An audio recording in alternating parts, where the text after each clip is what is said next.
Você tenta na cabeça, você tenta... Escrever, mas não passa. Exatamente. Quando eu escutava o nome dos devotos, eu pensava, nossa, não vou decorar o nome de ninguém nunca. Arnaldo, só mais um pouquinho pra cá, por favor, um enquadramento aqui. Eu tinha percebido isso desde aquela hora, mas eu não podia falar nada. Eu vou falar sobre essa plantinha, só pra gente continuar, começar o tema. Eu já voltamos, então peraí.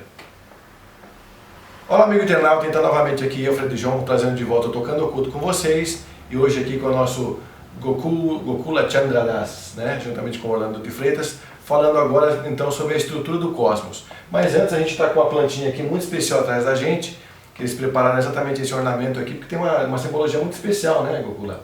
Exatamente. Essa planta ela é uma planta sagrada para nós e ela é conhecida, né, na Índia como Tulasi.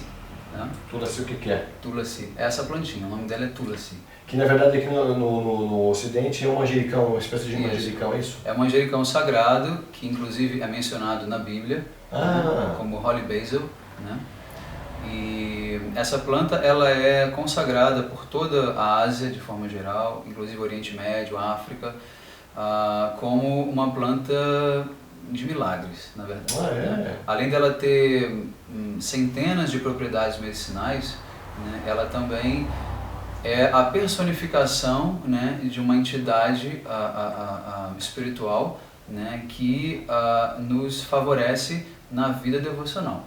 Né? Que legal. Bhakti Yoga. Você estava falando quando você chegou aqui que ela inclusive é benéfica para o câncer e para outras Sim, uma série de coisas ruins, né? Assim, bem uma série difíceis, de doenças, né? com certeza. E nós também utilizamos o colar, né, feito dos galhos dessa plantinha quando secam. Olha, e esse colar por si só, ele já tem uma vibração, né, toda uma aura vibratória. Que já vai né? para o chakra laríngeo aí, Exatamente. Isso. E ele já também permite que o seu corpo também fique protegido, tanto fisicamente quanto espiritualmente também. E se faz algum mantra além disso junto? Não. Ela por si só já é perfeita. Olha, ela não precisa de ter nenhum mantra, de nenhuma, enfim, consagração. Ela é simplesmente, você coloca o colar e o benefício é imediato. Tá, pronto para o sucesso. Né? Exatamente. Legal, então vamos entrar exatamente, propriamente nesse tema, a estrutura do cosmos, aí para o pessoal entender o que vai ser um pouco da sua palestra e o que você vem abranger nessa abordagem, então. Vamos lá. Bom, Fred, na verdade essas palestras já estão acontecendo, né? Já há 15 dias eu já venho fazendo uma série de palestras aqui em São Paulo e depois viajo por todo o Brasil apresentando esses temas. Basicamente, essa palestra sobre a estrutura do cosmos, né, é uma palestra muito interessante porque justamente pegando esse viés, né, científico, né, não muito devocional em si, né, as pessoas têm uma ideia de que o monge, né, o sacerdote, eles só trabalham, eles só fazem atividades, né, estritamente devocionais no templo, né, só oram, só cantam. Na verdade não. Na verdade a tradição védica é de que os grandes sábios, os grandes yogis, os rishis, né, como são chamados em sânscrito, né, eles na verdade são sábios em diversas áreas. Né, eles são treinados, né, para conhecer todas as áreas do conhecimento, né, humano, né, e isso inclui cosmologia, né, física, química, biologia, matemática, né, arquitetura. Bem completo, é o que você fez também. Exatamente. Nós temos uma série de cursos, né, preparatórios, o que inclui línguas, né, o sânscrito também, né, que é a língua mãe, né, e você compreende também como, na verdade, todas as outras línguas vêm do sânscrito, né. Então, nós temos esse diferencial, né, que nós, na verdade, entendemos que todo conhecimento, né, disponível, ele só tem uma origem, é uma origem divina, né? Foi Deus quem nos revelou. Então, ter devoção a Deus é consagrar tudo aquilo que Deus criou, inclusive o conhecimento, a ciência. Né? Tá. Então, basicamente, nessa nossa palestra, a gente apresenta a estrutura védica do cosmos, né, como que os Vedas apresentam a estrutura planetária, né, as diferentes interações entre os planetas. Né? Então, para a gente não entrar em detalhes muito técnicos, né, basicamente os Vedas explicam que 3/4, tá, de toda a massa, né, da existência, vamos dizer assim, tá, de todos os universos, ela é reservada para a morada de Deus. Você fala dos universos que você diz em quantos são? Infinitos universos. Ao mesmo tempo que são infinitos ou incontáveis universos, né, não infinitos, incontáveis universos, né, você tem toda uma massa, né, de existência cósmica ou celestial, né, que é reservada para a morada de Deus. Tá? Então, em quatro partes, né, 3 partes se reservam à morada de Deus. Esse plano transcendental... Ficou um quarto para todos nós, então. Exatamente. Esse plano, ele é transcendental, ele é eterno, tá? Ele não sofre nenhum tipo de alteração. Né? E uma vez que você acessa esse plano, você jamais retorna dele, porque é o plano da perfeição. Tá? Então, o 1/4 que sobrou, ele se destina à criação dos universos materiais. Tá, só uma pergunta, uma curiosidade minha. Existe uma questão evolutiva para esse 1/4 que compõe a nossa casa, vamos dizer assim? Ela exista para a nossa evolução, que a gente vai de grau em grau, quer dizer, a gente está hoje com 5 dedos, amanhã teríamos 6 dedos, 6 sentidos, 7 dedos, 7 sentidos, e assim vai, até atingir essa perfeição que você fala, ou pelos Vedas isso não é visto dessa forma? Na verdade, os Vedas eles explicam que o nascimento humano, né, o corpo humano, ele já é em si capaz de te levar à perfeição. Tá? Não existiria nenhuma adição de outros sentidos ou outras funções. Né? E somente através do nascimento humano, né, você pode fazer o que a gente está fazendo agora, né, que é conversar sobre Deus e adorar a Deus. Né? Os animais, as plantas, né, os outros seres, eles não têm essa condição, certo? Só na vida humana, né, você pode tentar compreender Deus, né, e, né, servir a Deus, amar a Deus. Né? E nos Vedas eles não falam, por exemplo, assim, que os reinos vão também evoluir, por exemplo, o vegetal vai passar para ser animal, depois nominal e tal. Isso na visão dos Vedas não existe? Não. Na verdade, os Vedas explicam que existem 8.400.000 espécies, tá, de vida ou de corpos. Tá? Não de número de indivíduos, claro, indivíduos são bilhões, né? Mas de espécies, são 8.400.000. 8 milhões se dividem entre aquáticos, répteis, pássaros, mamíferos, né, vegetais, de forma geral, né? No reino mineral, inclusive. E 400.000 de seres humanos. Tá? Então, diferentemente da teoria darwinista, né, da evolução dos corpos, né, nós, através dos Vedas, conhecemos que os corpos e as espécies, elas são fixas. Tá? Elas podem aparentar, demonstrar certas semelhanças, né, mas elas são fixas. Porém, a alma, ela transmigra. Isso. A alma, ela transmigra de espécie para espécie, e o que há de fato é uma evolução da consciência. Não do corpo físico em si. E é coletiva a alma desses grupos de animais? Não, cada alma é individual. Então é interessante, porque é diferente, né, das outras visões. Então quer dizer, cada ser humano, aliás, cada ser vivo, independente de ser vegetal ou animal, ele é uma alma independente. Ele é uma alma independente, e as almas, na verdade, elas estão na mesma categoria. Independente dos corpos que elas ocupam. Né? Porque a alma, veja bem, ela é eterna. Tá? De acordo com os Vedas, a alma, ela não é criada, ela não é destruída, ela é eterna. E essa alma, ela tem uma relação com Deus, uma relação específica com Deus, certo?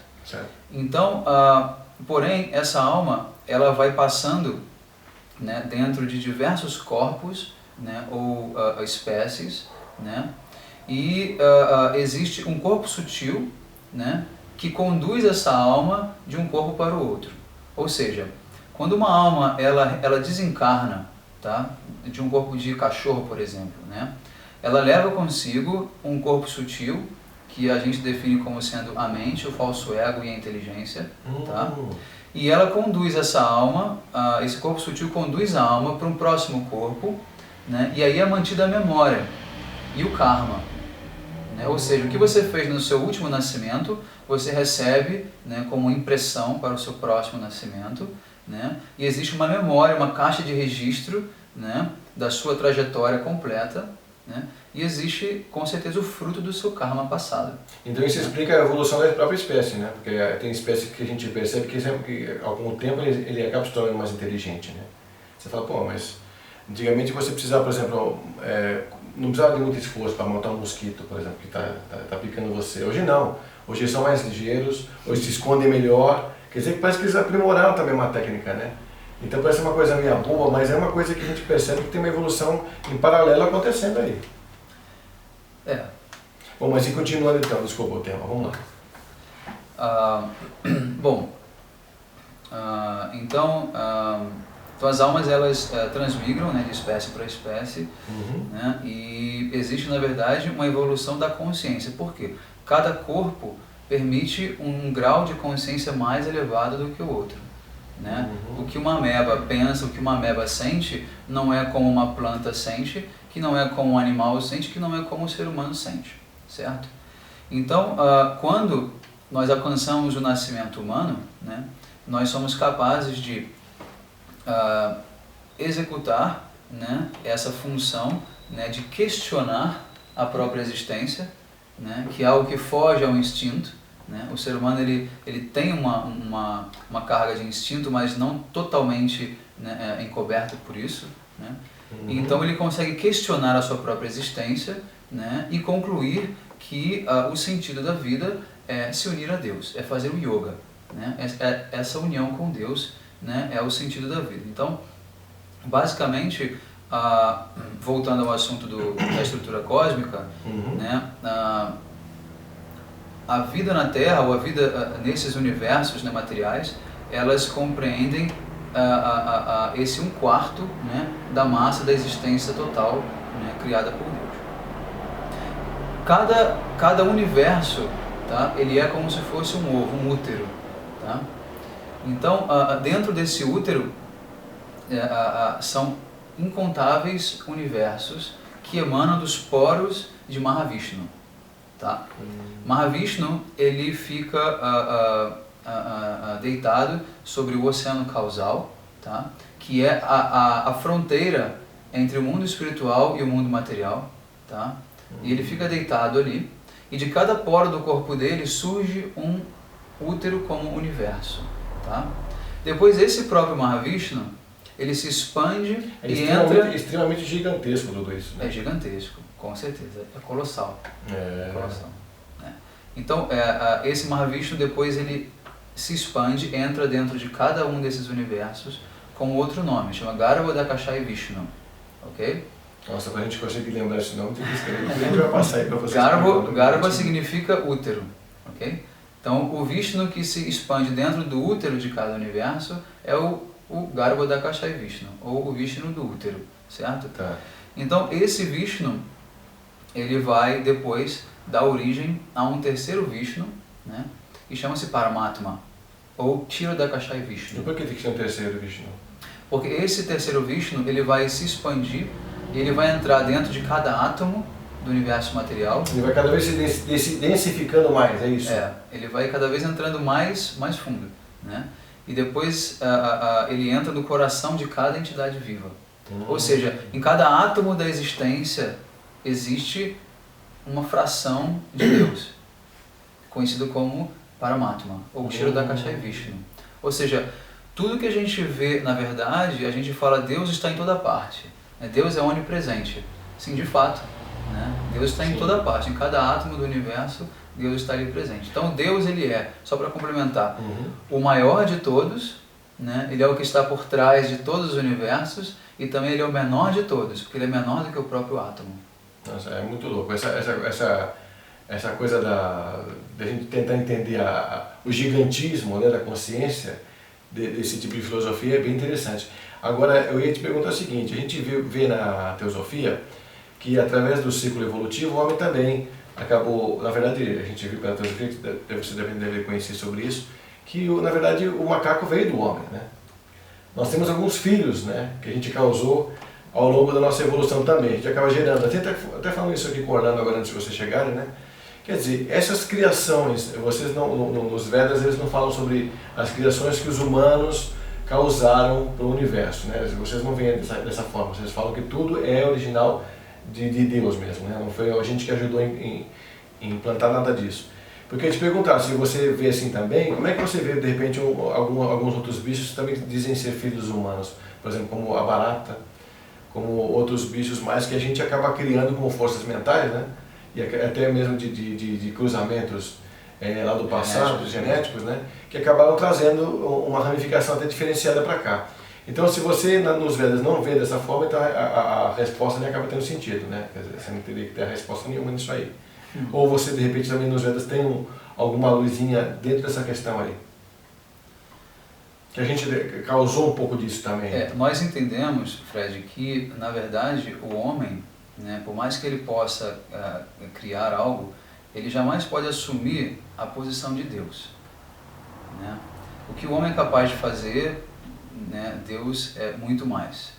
Né? E o que Deus é capaz de fazer, o homem não é capaz. Né? Ou seja, mesmo que o homem possa, por qualquer cruzamento, né, em laboratório, né, gerar uma espécie que aparentemente seja nova, na verdade ele não pode assumir o papel de Deus. E se aquilo aconteceu, para a nossa visão, né, aquela espécie ela já existia de alguma forma, né, ou ela foi extinta e depois, né, novamente trazida, né, ou o próprio Deus, né, inspira, né, e favorece aquela experiência. Então, só para ficar claro para o nosso amigo internauta, deixar um pouco mais claro essa questão do macaco ser filho do homem, né, Orlando, é que foram experimentos feitos na época da Lemúria, né? Lemúria e Atlante, aí na parte da teosofia que você der, não foi bem um experimento, foi um erro. Um erro nessa parte, que entra na parte de Lemúria e Atlante, foi um erro. Um erro do homem por diferenças até de reinos, né? de evoluções, ainda passando de uma evolução para outra, e ainda causou esse problema. Na verdade, foi mais um erro. O ser humano acabou fazendo alguns cruzamentos com seres da época, né? Que viviam, que habitavam lá, e aí nasceram outros seres a partir daí que são filhos do homem. Por isso que a gente começou a fazer aquela analogia do homem o macaco ser filho do homem, né? Entendi. Mas hoje também você falou um negócio legal também, porque o homem também hoje em dia no laboratório ele cria tudo, né? Inclusive ele tem ali a indústria que ele já sabe a praga que existe ali, criada por ele, e o antídoto para matar aquela praga que uma semana ele tem tudo isso, né? A praga e o antídoto, né? Então, exatamente. Bom, em relação à questão do macaco e do homem, seguindo o mesmo princípio, né, que as espécies já foram pré-definidas, né, nós não criamos no processo da evolução, né, inclusive cientificamente é muito questionável também, né, a questão do evolucionismo, mas nós temos referências na literatura védica, né, da relação entre homem e macaco, datando aproximadamente 1 bilhão de anos, né, 100 bilhões de anos. Nossa, né, na verdade, bem que é a história do Sr. Rama, né, e de Hanuman. Hanuman é aquele grande macaco, né, famoso na literatura védica, né, que é um aliado do Sr. Rama. Rama, ele é um grande avatar, né, que vem há 3 eras passadas, o que contaria alguns centenas de milhões de anos, né? Cada era tem centenas de milhões também. Sim. E os Vedas descreve, né, 4 eras, né, cada qual com a sua duração, cada qual com as suas características, né? Então o Sr. Rama ele vem em Treta Yuga. Depois você só fazer um parênteses aí explicando o porquê que existem essas diferenças de eras. Claro. Então já naquela era, né, o que para a ciência moderna é uma linha cronológica inaceitável, né, você ter vida humana há centenas de milhões de anos atrás, nós vemos como essa civilização de macacos, né, era inclusive inteligente, capaz, né, eles falavam, tinham poderes inclusive místicos, né, porque naquela época o mundo era diferente, né, o ser humano era diferente, né. Então eles na verdade eram aliados. Então a gente vê que a civilização dos macacos coexiste com o homem desde que o mundo é mundo. Né? Essa é a nossa visão. Entendi, tá. Entende? E eles também não evoluíram? Não. eles têm na verdade, o que acontece? A primeira era que nós encontramos chama-se Satya, tá? Que é a era de ouro. Tá? Essa era de ouro, né, o ser humano vive aproximadamente 100 mil anos. 100 mil tá? anos. 100 mil anos. E é um meio ambiente favorável, não existe poluição, né, não existe competição, é tudo praticamente perfeito naquela época. Então o ser humano consegue meditar, consegue fazer uma série de processos, né, purificatórios muito facilmente. Tá. Né? Na era seguinte, né, conhecida como Treta, né, que é quando o Senhor Rama vem, né, a expectativa de vida diminui para 10 mil anos apenas. Né? E as capacidades, né, do ser humano também diminuem. Já não é mais tão possível a meditação, a concentração, os poderes místicos e yógicos já não podem ser desenvolvidos tão facilmente. E a alimentação continua, não mudou a alimentação nesse período também, das eras? Não, em Satya Yuga o ser humano simplesmente vivia de ar. É o tempo todo? É, só respirando. Inclusive eles conseguiam restringir a respiração por milhares de anos. Você podia viver sem respirar por milhares de anos. Sem respirar? Sem respirar, então a gente não tinha pulmão naquela época, porque não teria sentido ter também. Não, o pulmão tinha. Mas qual foi a função ele tem para nós, a função de respirar, por exemplo? Mas não era uma condição geral, né? Não é que todos eram. Isso são grandes personalidades, né? Grandes yogis. Entendi. Entende? Tá. Grandes yogis. Não é que o povo, de forma geral, fazia isso. Havia comida, inclusive. Mas aqueles que quisessem renunciar, eles poderiam viver apenas de ar, de prana, né? Com certeza o DNA deve ser muito diferente, né, Orlando? Porque não tem alimentação envolvida. Exatamente, exatamente. Ainda hoje há, na verdade, grandes yogis que não se alimentam na Índia. Né? Isso é um fato assim, comum para a gente que vive lá. Né? Se encontrar com um yogi, né, na esquina e ver ele fazendo coisas mirabolantes, na verdade se tornou cotidiano para a gente. A gente ainda é muito assim, ligado a esses fenômenos, né, de levitação, de materialização e desmaterialização, aquela coisa toda. Quanto mais fenômeno você apresenta para o ser humano, mais ele fica atento e mais ele fica achando que você é um grande ser, não sei o que, quando na verdade isso é só uma técnica, né? Exatamente, isso é tudo corpóreo, material, na verdade. Que é o Prithvis, né, que você acaba tendo que, com o tempo, acumulando, né, Orlando? Exatamente. Bom, então, para continuar respondendo a sua questão, na era seguinte, conhecida como Dwapara, que é quando Krishna vem, há 5 mil anos atrás foi o fim dela, né, o ser humano vive no máximo 1000 anos. Mudou bastante, de 10 mil para 1000? De 100 mil para 10 mil, de 10 mil para 1000, e agora, na era presente de Kali, nós temos apenas 100 anos, no máximo, que o ser humano consegue viver. Né? Ninguém ultrapassa 100 anos fácil. Na verdade, morre-se muito precocemente. Sim. Então, nesse processo das eras, há uma degeneração, né, da capacidade humana e de todo o meio ambiente, né, até você culminar na era que a gente vive hoje, que é a era das guerras, da hipocrisia, né, da contaminação, da poluição, né? E tudo isso faz com que as nossas capacidades também paranormais diminuam, né? Com certeza. Você vai ficar, uma briga vai ser intensa, porque a alimentação, hoje em dia a gente sabe que a alimentação, né, com esses transgêneros que lá para cá, né, nada está funcionando direito, né? É verdade. Porque se você pega a alimentação, está condenado. Você pega o ar que você respira, também já está super poluído no mundo inteiro, né? Só numa parte do planeta. A água, então, nem se fala, né? Exatamente. Então você pega, está bem comprometido uma série de questões importantíssimas para a vida, né? Para o cultivo, inclusive da própria meditação e do entendimento Veda, do que é e do que hoje se tornou, né? Exatamente. E me diz uma coisa, depois desse próximo, qual que é o passo consciencial do ser humano? Que seria qual o próximo passo dele em matéria de consciência? Entendo. Olha, os Vedas descrevem que dentro dessa era de Kali que nós vivemos agora, que é uma era totalmente degenerada, nós entraremos após 427 mil anos, né, novamente na era dourada de Satya Yuga. Né? Isso funciona em ciclos, ok? Isso expressa toda a complexidade, né, da criação divina. Né? Deus não criou algo estático e monótono, né? Então existem, né, toda essa variedade, né, de aspectos que vai, né, se revezando ciclicamente. Né? Porém, devido à presença de um avatar dourado, conhecido como Shri Krishna Chaitanya Mahaprabhu, que apareceu há 500 anos atrás, que também está previsto nos Vedas, né, com muita precisão, ele vem inaugurar a tão famosa Era Dourada. Isso que eu ia perguntar, que Era Dourada. Exatamente, que a nova era, o movimento de nova era pegou para si, né, e hoje vem também propagando, mas que tem o seu fundamento nos Vedas. Né? Os Vedas já explicam isso há 5.000 anos atrás. E a gente está nesse limiar mesmo dessa transição? Não, nós já estamos dentro dela, já começou há 500 anos. Já começou há 500 anos pelos Vedas? E ela dura 10.000 anos. Né? E nós temos mais 9.500 anos de Era Dourada. O que significa que, para aqueles que se voltarem para Deus, para aqueles que procurarem desenvolver uma vida religiosa, espiritual, né, diante de parâmetros